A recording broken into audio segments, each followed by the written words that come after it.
Video skip பண்ணாமல் ஃபுல்லாக பாருங்கள். அது மட்டும் இல்லாமல் வீடியோ நிறைய பேருக்கு ஷேர் பண்ணுங்கள்.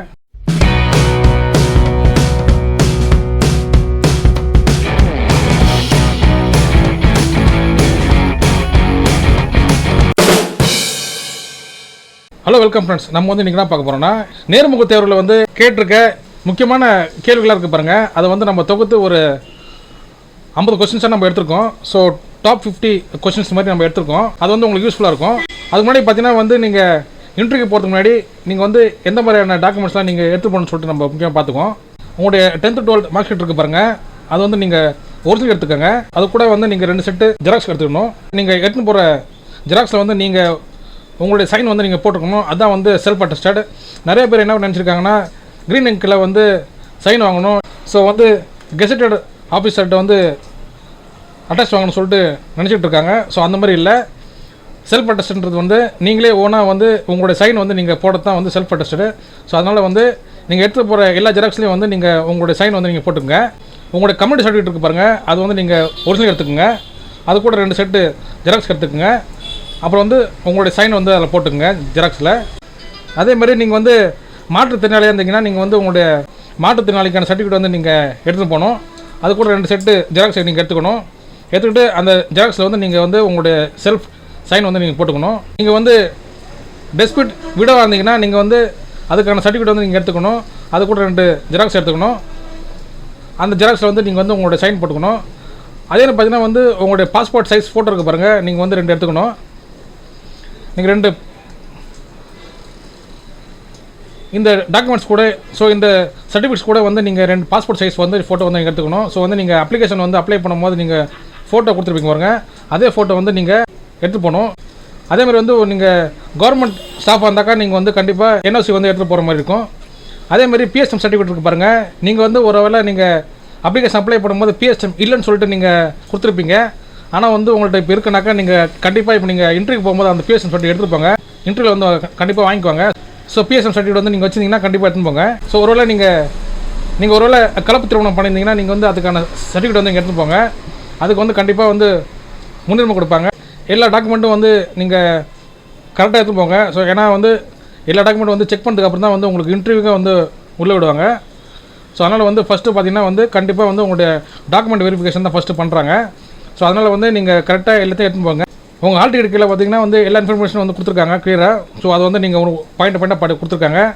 ஸோ அதை வந்து நீங்கள் பார்த்து படிச்சிங்க. ஸோ வந்து நம்ம ஃப்ரெண்ட்ஸ் நம்ம வந்து இப்போ நம்ம அந்த டாப் 50 கொஸ்டின்ஸ் வந்து நம்ம பார்த்துப்போம், என்னென்ன வந்து கேட்பாங்கன்னு சொல்லிட்டு. ஸோ இது வரைக்கும் வந்து எந்த மாதிரி கொஸ்டின்ஸ்லாம் கேட்டிருக்காங்க, இதுக்கப்புறம் வந்து எந்த மாதிரி கொஸ்டின்லாம் கேட்க வாய்ப்பு இருக்குன்னு சொல்லிட்டு நம்ம பார்ப்போம். எந்த மாதிரி டாப்பிக்லேருந்து வந்து கொஸ்டின்ஸ் கேட்குறாங்கன்னு சொல்லிட்டு நம்ம பார்த்துப்போம். ஃபஸ்ட்டு பார்த்தீங்கன்னா வந்து ரேஷன் கார்டை சம்மந்தமாக வந்து உங்களுக்கு வந்து கொஸ்டின்ஸ் கேட்பாங்க. 2வது பார்த்தீங்கன்னா வந்து அரசியல் சம்மந்தமான கொஸ்டின்ஸ் வந்து உங்களுக்கு கேட்பாங்க. 3வது பார்த்தீங்கன்னா வந்து உங்களுக்கு ஃபைனான்ஸ் சம்மந்தமான கொஸ்டின்ஸ்லாம் கேட்குறாங்க. 4வது பார்த்தீங்கன்னா வந்து ஸ்போர்ட்ஸ் சம்மந்தமான கொஸ்டின்ஸ் கேட்குறாங்க.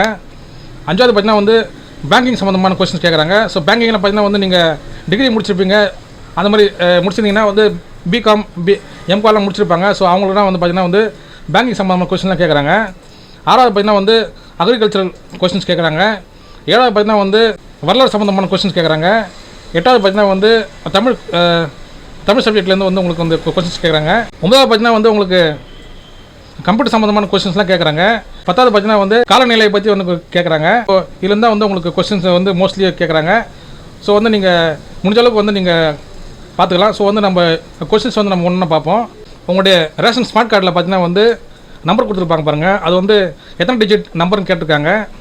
அதே மாதிரி நீங்கள் படிச்சு ஸோ நீங்கள் வந்து 10th 12th படிச்சிருந்தீங்கன்னா அதுக்குள்ளே தான் வந்து உங்களுடைய கொஸ்டின்ஸ்லாம் கேட்பாங்க. இதே நீங்கள் வந்து டிகிரி வந்து யூஜி பிஜி வந்து முடிச்சிருந்தீங்கன்னா அதுக்கேற்ற மாதிரி வந்து உங்களுக்கு கொஸ்டின்ஸ் கேட்பாங்க. அதுக்கேற்ற மாதிரி வந்து நீங்கள் ப்ரிப்பேராக போங்க. அதே மாதிரி வந்து பார்த்தீங்கன்னா விவசாய மானியம் பற்றி கேட்பாங்க. அது வந்து பார்த்தீங்கன்னா நீங்கள் எந்த மாதிரியான பயிருக்கு வந்து எந்த மாதிரியான மானியம் கொடுக்குறாங்க, ஸோ மானியத்தில் வந்து உங்களுக்கு என்னென்ன கொடுக்குறாங்கன்னு சொல்லிட்டு வந்து கேட்பாங்க. அது வந்து நீங்கள் பார்த்துங்க. அதே மாதிரி வந்து ஸ்போர்ட்ஸில் வந்து ஸ்போர்ட்ஸ் சம்மந்தமாக வந்து கேட்பாங்க. ஸோ உங்களுடைய மாவட்டத்தில் வந்து என்ன வந்து ஃபேமஸாக இருக்குன்னு சொல்லிட்டு வந்து கேட்பாங்க. அது வந்து நீங்கள் பார்த்து தெரிஞ்சுங்க. அதே மாதிரி வந்து உங்கள் டிஸ்ட்ரிக்டில் வந்து அதாவது பார்த்தீங்கன்னா வந்து உங்களுடைய மாவட்டத்தில் வந்து என்ன வந்து அதிகமாக விவசாயம் பண்ணுறாங்க, எந்த மாதிரியான பயிர் வந்து அதிகமாக வந்து விவசாயம் பண்ணணும்னு சொல்லிட்டு தெரிஞ்சுங்க. ஸோ அது வந்து கேட்குறாங்க. நெக்ஸ்ட் பார்த்தீங்கன்னா வந்து என்பிஹெச் அப்புறம் வந்து பிஹெச் கார்டுக்கு வந்து என்ன டிஃப்ரென்ஸ்னு கேட்டிருக்காங்க. சிலப்பதிகாரம் மணிமேகலை பற்றி கேட்குறாங்க. அதே மாதிரி ரேஷன் ஷாப்போட நேம் என்னன்னு சொல்லிட்டு கேட்டிருக்காங்க தமிழில், அது வந்து நீங்கள் தெரிஞ்சுங்க. அதே மாதிரி சேலரி பற்றி கேட்டிருக்காங்க. சேலரி வந்து உங்களுக்கு எங்கேருந்து வருது, யார் கொடுக்குறா, அதே மாதிரி சேலரி வந்து உங்களுக்கு எவ்வளோ கொடுப்பாங்க, அதெல்லாம் வந்து கேட்டிருக்காங்க. ஸோ அதை பற்றி நீங்கள் தெரிஞ்சுங்க. அதேமாரி ரேஷன் கார்டில் பார்த்தீங்கன்னா கூட்டம் அதிகமாக இருக்கும்போது நீங்கள் வந்து எப்படி வந்து அந்த கூட்டத்தை வந்து ஹேண்டில் பண்ணணும். அதேமாதிரி வயசானவங்க இல்லை வந்து ப்ரெக்னென்ட் லேடிஸ் வராங்கனாக்கா அவங்கள வந்து நீங்கள் எப்படி ஹேண்டில் பண்ணணும்னு சொல்லிட்டு கேட்டிருக்காங்க. ஸோ அது எல்லாமே வந்து நீங்கள் கேள்வியில் கேட்குறாங்க. ஸோ நீங்கள் அது நீங்கள் தெரிஞ்சு வச்சுக்கோங்க. ஸோ கம்ப்யூட்டர் பார்த்தீங்கன்னா கம்ப்யூட்டர் சம்மந்தமாக பார்த்தீங்கன்னா வந்து ஆன்டிவைரஸ் பற்றி கேட்குறாங்க. ரேம்னா என்ன, அதே மாதிரி ஹார்ட் டிஸ்க்னா என்ன, மவுஸு கீபோர்டு அதை பற்றி எல்லாமே வந்து பேசிக்காக கேட்குறாங்க. ஸோ அது வந்து தெரிஞ்சுங்க. ஸோ மழைக்காலம், வெயில் காலம், அப்புறம் வந்து நிறைய காலநிலை மாற்றத்தை பற்றி தான் கேட்டிருக்காங்க. அதே மாதிரி வந்து தேசிய கீதை வந்து யார் வந்து எழுதுனாங்க அவங்கள பற்றி கேட்குறாங்க. அதே மாதிரி நம்மளோட தேசிய பூ என்ன, ஸோ தேசிய விலங்கு என்ன, நம்ம தமிழ்நாட்டோட மலர் என்னது ஸோ அதெல்லாம் வந்து கேட்குறாங்க. அதே மாதிரி நம்மளுடைய ஃபைனான்ஸ் மினிஸ்டர் வந்து யாருன்னு கேட்டிருக்காங்க. அதே மாதிரி வந்து விலையில்லா பொருட்கள்னால் என்னன்னு சொல்லிட்டு கேட்டிருக்காங்க. அதே மாதிரி அதை வந்து என்னென்ன பொருள்லாம் கொடுக்குறான்னு சொல்லிட்டு கேட்டிருக்காங்க. கட்டுநரின் பணின்னு சொல்லிட்டு என்னென்னு கேட்டிருக்காங்க. அதே மாதிரி NFSடைய ஃபுல் ஃபார்ம் வந்து என்னென்னு கேட்டிருக்காங்க.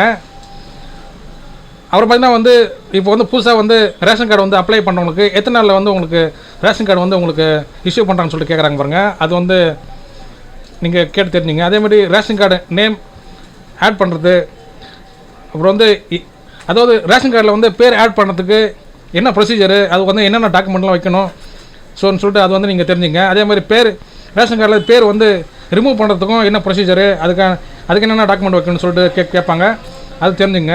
ஸோ குடும்ப தலைவர் வந்து என்ன தகுதின்னு சொல்லிட்டு கேட்டிருக்காங்க. ஸோ அதெல்லாம் வந்து கேட்பாங்க. கஸ்டமர் கேர் நம்பர் வந்து கேட்டிருக்காங்க. ஸோ அதெல்லாம் நீங்கள் தெரிஞ்சுங்க. அதே மாதிரி வந்து ஏதாவது ஒரு பிரச்சனைனா நீங்கள் வந்து கம்ப்ளைண்ட் பண்ணுறதுக்கு SMS நம்பர் கொடுத்துருப்பாங்க பாருங்கள், அது என்ன நம்பர்னு சொல்லிட்டு நீங்கள் தெரிஞ்சுங்க. ஸோ சிலிண்டர் வச்சுருந்தாக்க எந்த மாதிரியான பொருள்லாம் கொடுப்பாங்க, சிலிண்டர் இல்லாமல் இருக்கிறவங்களுக்கு எந்த மாதிரியான பொருள்லாம் கொடுப்பாங்கன்னு சொல்லிட்டு கேட்டிருக்காங்க பாருங்கள். அதெல்லாம் வந்து நீங்கள் கண்டிப்பாக தெரிஞ்சுக்கணும்.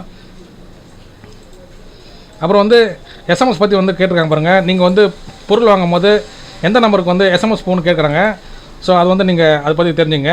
ரேஷன் கார்டில் வந்து எத்தனை வகையான கார்டு இருக்குன்னு சொல்லிட்டு கேட்டிருக்காங்க. அதெல்லாம் நீங்கள் தெரிஞ்சுங்க. மின்சாரத்துறை அமைச்சர் வந்து யாருன்னு கேட்டிருப்பாங்க, அதை நீங்கள் தெரிஞ்சுங்க. குடியரசுத் தலைவர் வந்து யாருன்னு கேட்டிருக்காங்க. அதே மாதிரி வந்து பாமாயில் வந்து எங்கேருந்து வந்து கொள்முதல் பண்ணுறாங்கன்னு சொல்லிட்டு கேட்குறாங்க பாருங்கள். அதெல்லாம் வந்து நீங்கள் எல்லாமே தெரிஞ்சுக்கணும். அதே மாதிரி சர்க்கரை, அதே மாதிரி கோதுமை எல்லாம் வந்து எங்கேருந்து வந்து நம்மளுக்கு வருதுன்னு சொல்லிட்டு எல்லாம் காமனாக கேட்பாங்க.